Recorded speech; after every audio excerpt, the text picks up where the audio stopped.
What do we practice sources bring to the table when decisions for change have to be made? Well, for one thing, we bring a practiced eye. No matter what our practice was, we have developed a capacity to see things that matter most for us to move ahead in our practices, and we can bring that with us to every occasion.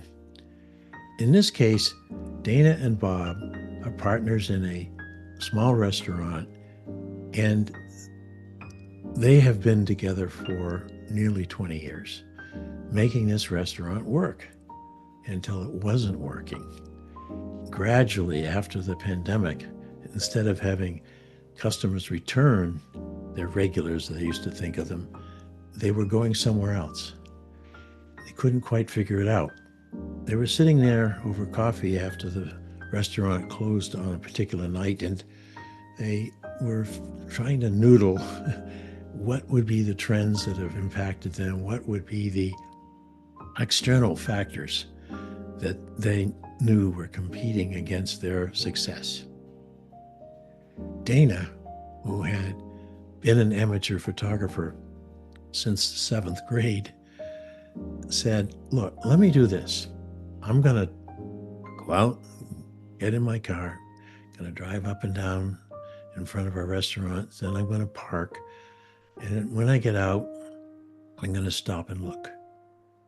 Then I'm going to walk up the sidewalk and stand in front of our restaurant. Then I'm going to stop and look. Then I'm going to come through the door. And I know, stop and look. Yes, I'm going to stop and look. Then I'll move over to one of our tables, like that one, and I'll sit down and I'll stop and look. Then I'll get up and I'll walk back through those doors into our kitchen. And yes, I'll stop and look. Then I'll walk out the back door into the alley and I'll stop and look. And on my way in, by the way, I'll stop in our restrooms, which are empty now, thank goodness. So I'll stop and look. And then I'll come back here. Meet me in about half an hour at this table.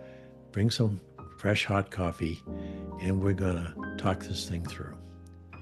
They sat over the hot coffee, and Jack started to reveal the snapshots that he took in his mind, what he saw at every stop, all the way through, and then back to the table.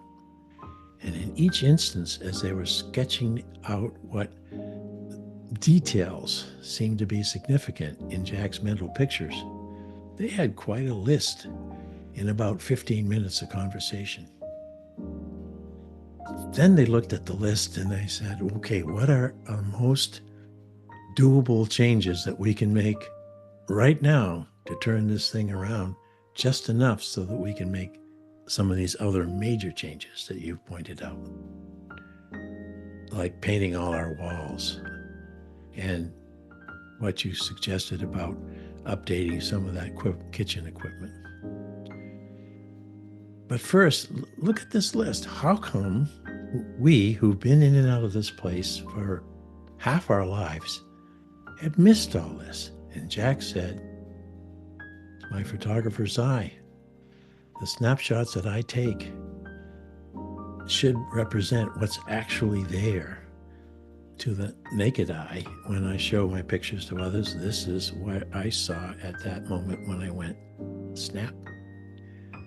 So they went through the list, they prioritized the things that they could make changes on right away. And within a week or so, having made most of those changes, some of the customers who were kind of in and out started to come more regularly again.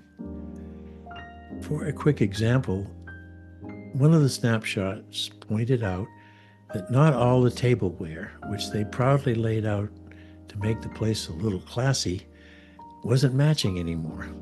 Over time, they were taking out certain forks and spoons and just putting in something from another set just to keep the tableware useful for customers, and they delayed getting it replaced.